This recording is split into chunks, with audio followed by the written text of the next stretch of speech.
우크라이나가 다시 상트페테르부르크를 공격했습니다. 우크라이나는 푸틴의 다보스 포럼 폐막일 밤을 두 번째 공격 시점으로 선택했습니다. 이번에는 목표가 선박이나 석유가 아니라 발트해에 있는 러시아의 무기, 탄약, 그리고 연구개발 두뇌였습니다. 선박을 잃는 것은 고통스럽습니다. 선박을 수리하는 조선소를 잃는 것은 재앙입니다.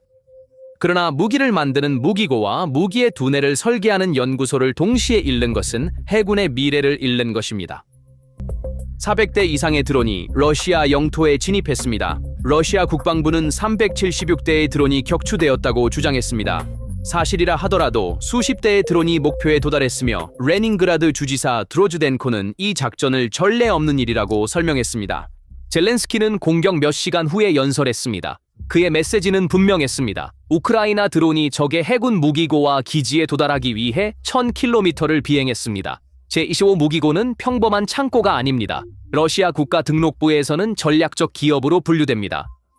레닌그라드 지역의 볼샤야 이조라 정착지에 위치한 이 시설은 발트 함대의 해군 탄약 물류의 주요 중심지입니다.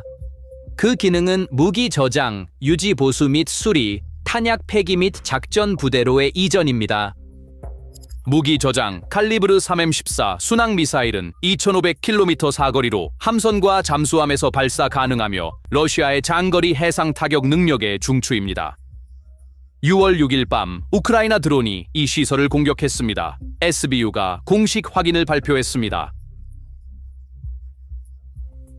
화재와 2차 폭발이 관찰되고 있습니다. 디펜스 엑스프레스는 공개된 비디오에서 탄약 폭발과 일치하는 강력한 폭발을 확인했습니다. 레닌그라드 주지사 드로즈덴코는 600명 이상의 민간인이 대피했다고 발표했으며 디펜스 블록는 6월 8일 위성 사진을 통해 피해를 확인했습니다. 위성 분석에 의해 드러난 세부 사항은 이 공격의 준비 부족을 보여줍니다. 시설 주위에 보호용 흙둑조차 없습니다. 세계에서 가장 민감한 탄약을 저장하는 전략적 기업이 가장 기본적인 수동 보호조차 결여되어 있습니다. 이 결함은 러시아가 상트페테르부르크 지역이 군사시설을 심각한 드론 위협으로 보지 않았거나 보기를 원하지 않았음을 나타낼 수 있습니다.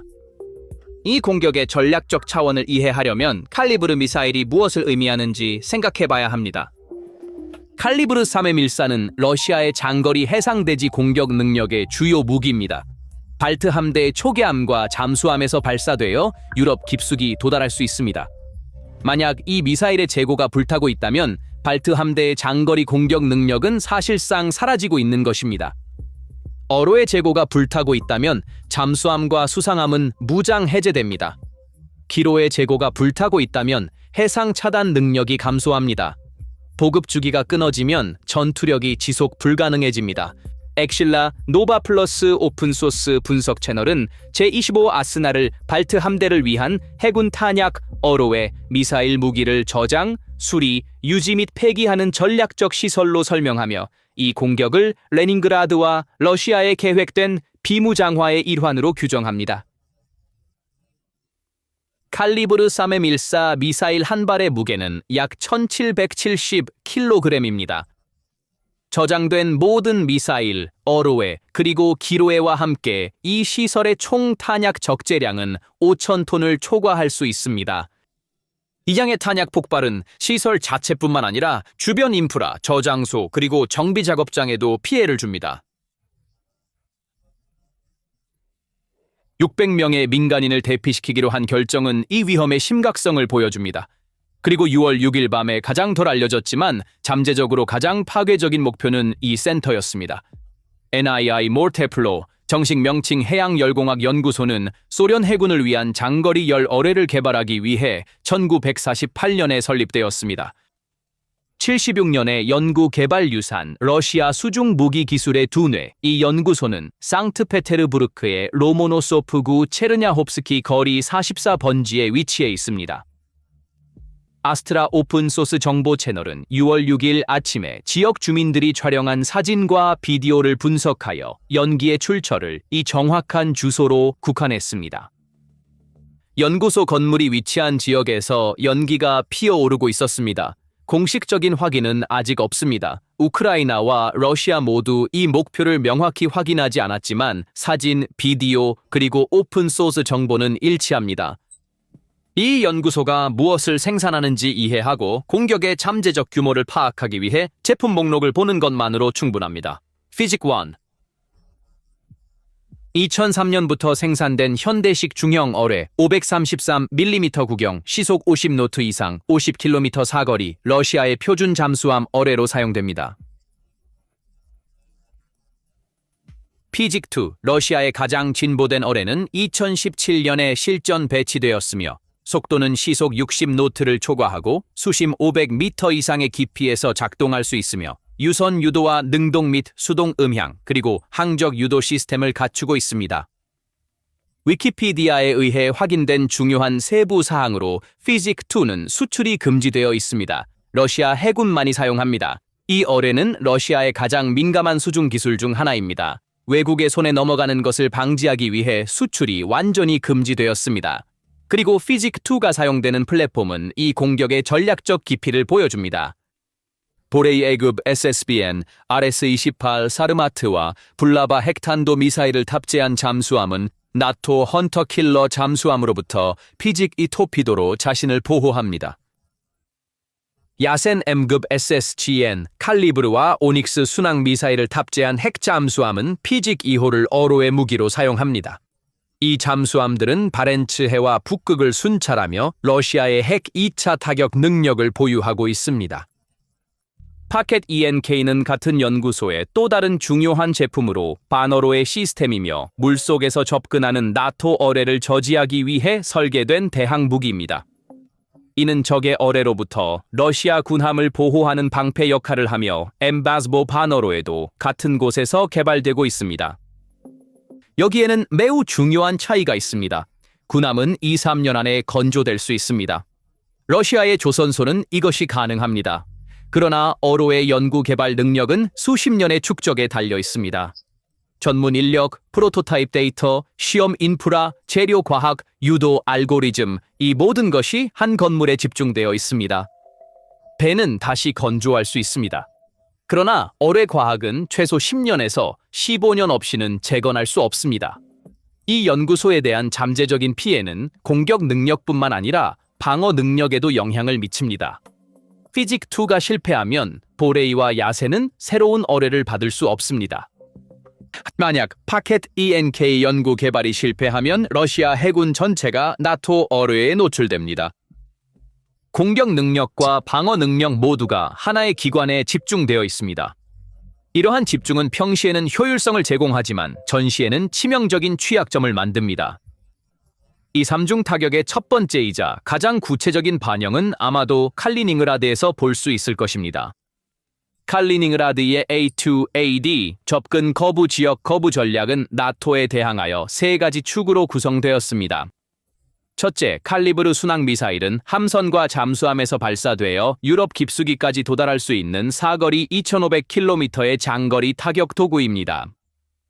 이 미사일의 보급원은 제2소 아스날이었고 그 저장소는 지금 불타고 있습니다.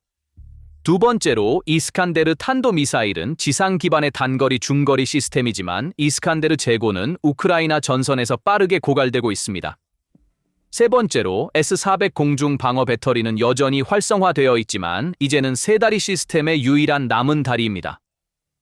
지상 차원에서는 상황이 더욱 심각합니다. 칼리닝그라드의 주요 지상 전력인 제11군단은 우크라이나 전선에서 사실상 소모되었습니다. 이를 대체할 예비 부대가 없습니다. 이제 해군 탄약도 불타고 있습니다. 칼리브르 재고가 폭발하면 칼리닝그라드의 함선에 대한 보급원이 사라집니다. 탄약이 없는 무기 효과. 함선은 물리적으로 존재하지만 작전상으로는 기능하지 않습니다. 결과적으로 칼리닝그라드는 30년 동안 나토의 악몽으로 제시되었습니다. 2026년에 그 악몽은 빈 요새로 변한 것처럼 보입니다. 군대도 없고 탄약은 불타고 있으며 나토에 둘러싸여 있고 유일한 동맹국은 먼 벨라루스입니다. 수발키 회랑 위협, 발트 국가들과의 나토의 유일한 육로 연결을 차단하는 시나리오는 사실상 무효화되었을 수 있으며 나토가 이 공백을 메우고 있습니다. 폴란드는 칼리닝라드 국경을 따라 700km의 대전차 참호 드래곤 스티스 스마트 지뢰밭을 구축하고 있으며 이는 25억 달러 규모의 이스트 실드 프로그램의 일환입니다. 국방비 지출은 GDP의 4.7%로 증가하여 동맹국 중 가장 높은 비율입니다. 비스툴라 운하를 개통하여 러시아의 해상 접근 통제를 깨뜨렸습니다. 핀란드는 북대서양 조약 기구에 가입하여 새로운 국경 1340km를 추가했습니다. 스웨덴은 고틀란드 섬으로 전략적 방패를 만들었습니다. 독일은 2026년에 처음으로 폴란드 땅에 요새를 건설하기 위해 공병 부대를 파견했습니다. 이는 제2차 세계대전 이후 처음입니다. 칼리닝라드는 더 이상 나토의 위협이 아닙니다. 그것은 푸틴에게 부담이며 유지 비용이 많이 들고 방어하기 거의 불가능하며 그 전략적 가치는 매주 조금씩 약화되고 있습니다. 크론슈타트 공격의 영향은 발트해에 국한되지 않습니다. 북극까지 확장됩니다. 러시아의 핵 억제력의 해군 부분은 보레이 A급 전략 핵 잠수함에 의존합니다. 이 잠수함들은 바렌츠해와 북극해를 순찰하며 2차 공격 능력을 보유하고 있습니다. 핵전쟁 시나리오에서 러시아가 지상 미사일을 잃더라도 잠수함에서 보복할 수 있어야 합니다. 이것이 억제의 논리입니다. 그리고 이 잠수함들은 나토 헌터 킬러 잠수함으로부터 자신을 피직2 어뢰로 보호합니다. 아니모테플로 테크니키의 손상은 이 방정식의 균열을 일으킬 수 있습니다. 피직2 생산 및 개발 라인이 흔들리면 새로 건조된 잠수함은 어로에 없이 남게 됩니다. 파켓 ENK 대어로의 연구 개발이 중단되면 기존 함선은 나토 어로에 취약해집니다. 이 시나리오는 아직 실현되지 않았습니다. 연구소의 피해 정도는 완전히 알려지지 않았으며 다른 시설에 연구 개발 데이터의 백업이 있을 수 있습니다. 그러나 위험은 현실적입니다. 76년간의 어로의 과학의 대부분이 단일 물리적 위치에 집중되어 있으며 이 그림은 더 큰 장면의 일부입니다. 2022년 이후 러시아는 세계의 바다에서 3번의 함대 붕괴를 경험했습니다. 흑해에서는 기함 모스크바가 침몰했습니다. 15척 이상의 군함이 손실되거나 손상되었습니다. 함대는 세바스토폴에서 노보로시스크로 철수할 수밖에 없었습니다. 크림반도는 물류적으로 고립되었습니다. 흑해는 사실상 나토의 통제 구역으로 넘어갔습니다. 아조프 6월 6일 5척의 러시아 화물선이 마리우폴 항구에서 공격을 받았고 이는 크론슈타트 작전과 동시에 일어났습니다. 아조프해는 더 이상 안전한 러시아의 호수가 아닙니다. 발트해, 보이키코르벳이 파괴되었습니다. 크론슈타트 조선소가 손상되었습니다. 제25 무기고가 불탔습니다. 어로의 연구개발센터가 표적이 되었습니다. 발트 함대는 함선을 잃고 무기를 잃고 수리 능력을 잃고 미래를 잃고 있습니다. 러시아의 마지막 남은 작전 해군인 북방 함대는 크론슈타트로 함정을 보내 정비를 받았다.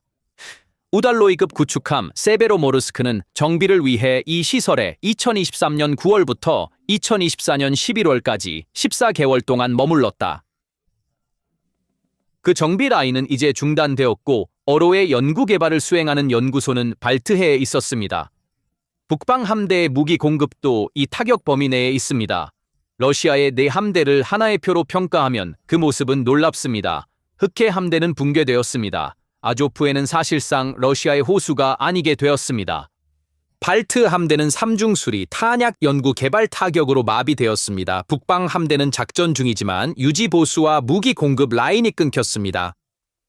이 4함대 중 3개는 다양한 정도로 손상되거나 기능을 상실했으며 남은 하나도 크론슈타트의 연구 개발 타격으로 간접적으로 영향을 받았습니다. CSIS 선임연구원 마리아 스네고바야는 BBC에 대한 평가에서 이 상황을 요약했습니다. 우리는 확실히 전쟁의 균형이 점차 우크라이나 쪽으로 기울고 있는 것을 보고 있습니다. 우크라이나는 심각한 모멘텀을 얻기 시작했고 드론 전쟁에서 우위를 점하고 있습니다. 스네고바야는 친크렘린 분석가들조차 이제 승리가 가능한지에 대해 논의하기 시작했다고 덧붙이며 이제 젤렌스키에게 카드가 없다고 말할 수 없습니다. 라고 말했습니다. 그림을 일방적으로 읽는 것은 오해를 불러일으킬 것입니다. NII 몰테플라이 테크니키 공격은 아직 공식적으로 확인되지 않았습니다. 에이스트라의 오에신트 분석과 지역 주민들의 사진은 일치하지만 우크라이나나 러시아 어느 쪽에서도 확인이 오지 않았습니다. 연구소의 피해 정도는 알려지지 않았습니다. 지붕이 불탔나요? 실험실이 손상되었나요? 중요한 데이터가 손실되었나요? 이 질문들에 대한 답은 아직 없습니다. 연구개발 데이터의 디지털 백업이 다른 시설에 저장되어 있을 수 있습니다. 76년의 축적이 완전히 사라질 필요는 없습니다. 북방 함대는 여전히 작전 상태에 있습니다. 보레이와 야센 잠수함은 북극에서 순찰 중입니다. 현재 어로의 재고는 단기적으로 충분할 수 있습니다. 연구개발이 주춤하더라도 생산 라인은 다른 시설인 다게스탄의 다그디젤 공장에서 운영됩니다. 그리고 러시아의 수리 능력을 간과해서는 안 됩니다. 크론슈타트 외에도 세베로드빈스크에는 세브마시와 즈벼주도치카 조선소가 있습니다. 이 시설들은 북부 함대의 유지 보수 요구를 충족할 수 있습니다. 제2보 무기고의 피해가 심각하더라도 러시아에는 다른 탄약 창고가 있습니다. 하지만 동시에 세 개의 목표를 타격하는 것이 여기서 중요합니다. 단일 시설이 손상되면 대안이 작동합니다. 그러나 수리, 탄약, 연구 개발이 동시에 타격을 받으면 예비 용량이 한계에 달합니다. 각각은 개별적으로는 견딜 수 있는 타격입니다. 세 가지가 함께하면 시스템을 압도하는 부담이 됩니다. 그리고 푸틴은 공격에 대해 키예프는 미디어 효과만 얻었다. 석탄이 항구에서 타고 있었다. 라고 반응했다. 이 발언은 코르벳, 석유 저장소, 정비 시설을 무시하며 크렘린의 소통 위기를 보여준다. 6월 3일 밤에 그들은 배를 공격했다. 그것은 운이라고 불렸다. 그들은 조선소를 공격했는데 우연이었다. 6월 6일 밤 그들은 무기고와 어로의 두뇌를 공격했다. 이것은 더 이상 운이나 우연이 아니다. 320년 된 요새 76년의 어로의 과학 4억 달러의 코르벳함. 단 일주일 만에 5만 5천 달러 드론으로. 푸틴은 SPIF 연단에서 우리는 강하다고 말하고 있었지만 30km 떨어진 곳에서는 그의 해군의 미래가 연기로 변하고 있었다. 젤렌스키는 평화를 제안했다. 푸틴은 거절했다. 우크라이나의 대답은 크론슈타트에서 불타고 있다. 러시아는 새로운 배를 건조할 수 있다. 새로운 어로의 과학을 만들 수는 없다. 1948년부터 축적된 지식이 어젯밤 연기로 변했고 그 연기와 함께 발트해에서의 해군 우위도 사라지고 있는 것 같다.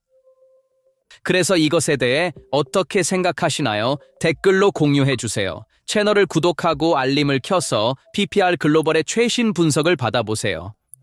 저희를 선택해 주셔서 감사합니다. 저희를 선택해 주셔서 감사합니다. 저희를 선택해 주셔서